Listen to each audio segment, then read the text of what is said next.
Pieter Abbeel was selected to be one of Technology Review's 2011 Top 35 Innovators Under 35 because of his work in creating apprentice robots. That is, robots that can learn generally how to do a task by watching a human demonstrate it and then figuring out the precise details for themselves during their own attempt.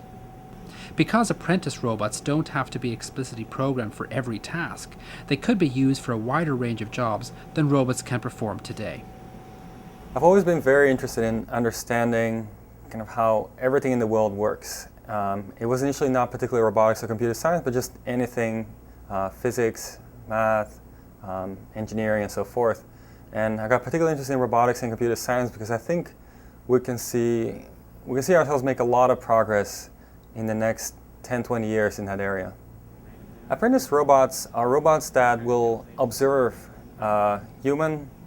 perform a task, often a task that's really hard to program into the robot, but the apprentice robot will, rather than need to be programmed to perform a task, will watch a human perform a task, and from watching the human perform the task, it'll understand how it can do that same task itself. What we're doing with Bread is very different from what's been done before in a lot of robotic applications, in that traditionally robots are used in manufacturing, and in manufacturing you program a robot to perform the same task repeatedly and very efficiently. When a robot's asked to fold a towel, the big challenge is that the towel is not going to appear the same way for the robot at any given time. It'll always appear a little differently. So to get the robot to fold towels, you need to give it an understanding of what it's seeing, and once it knows what it's looking at and understands in what configuration it is, it needs to understand how to manipulate it to get it into the shape it wants to get it into. So the robot we programmed it both with a perception mechanism to understand what it's looking at, and with a planning and simulation mechanism such that it can, in its head, simulate what would happen if it were to move certain parts of the towel around, and based on that it can plan ahead and decide what it should do to achieve the goal. When the robot starts out,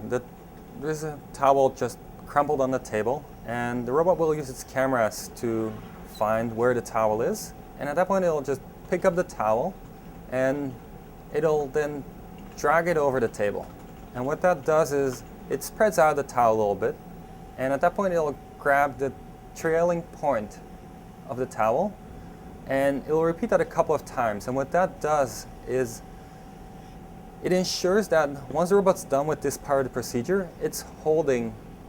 2 points of the towel that are very far apart. So typically it'll hold 2 points that are diagonally across on the towel. Once it's done that, the towel's in a configuration that's partially known, and so the robot will hold up the towel in this partially known configuration, inspect it, and